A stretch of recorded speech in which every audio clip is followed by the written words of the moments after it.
anxiety as they actually return to normal. Aileen Alegado from Mindset Consulting Psychology is here for more. Aileen, lovely to have your company. Thank you for your time today.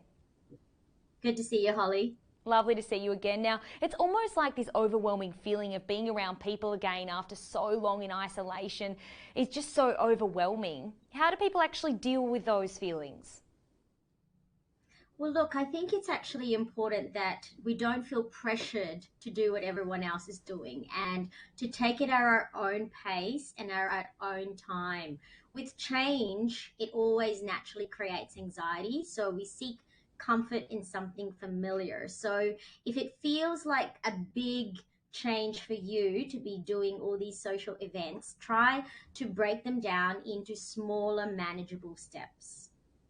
Let's talk about this now and those steps and actually getting to it, because I know a lot of people, even in my conversations I've had with friends and things like that, they're saying, oh my God, it's a really weird feeling actually getting back out there and sort of forgotten how to socialise, essentially.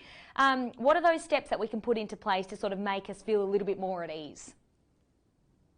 Well, as I mentioned before, it's like going into planning mode and looking at what is comfortable for you right now rather than what everybody else is doing. So try and not to have this fear of missing out and really think about what's important to you and what you can manage. Another thing is to talk about these things with your family and friends. The chances are they're feeling exactly the same thing, and a problem shared is a problem halved. So if you talk to them about it, they can help you plan what is comfortable for you and for them and to reach a bit of a compromise. And they can be helpful in this anxiety as well. And a little bit of meditation and mindfulness doesn't actually go astray. If we're feeling a little bit anxious, obviously these types of practices are really helpful for us to stay grounded and to calm down our nervous system. Absolutely. And we also know that we all have that inner critic, that little voice that goes on in our mind sometime, and some days it's worse than others. How do we overcome that voice as well? Well, the voice is really about the fears of the what if. So really asking yourself, if a best friend was telling me these things, how would I actually reassure my best friend? Or asking yourself with the question, would this matter in 2 years' time? And if it doesn't, then try to actually focus on some positive things and things that you can do and manage rather than kind of getting caught up with worries that are much more irrational.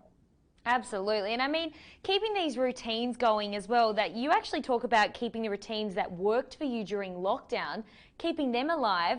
Some people would find that surprising. What do you mean by that?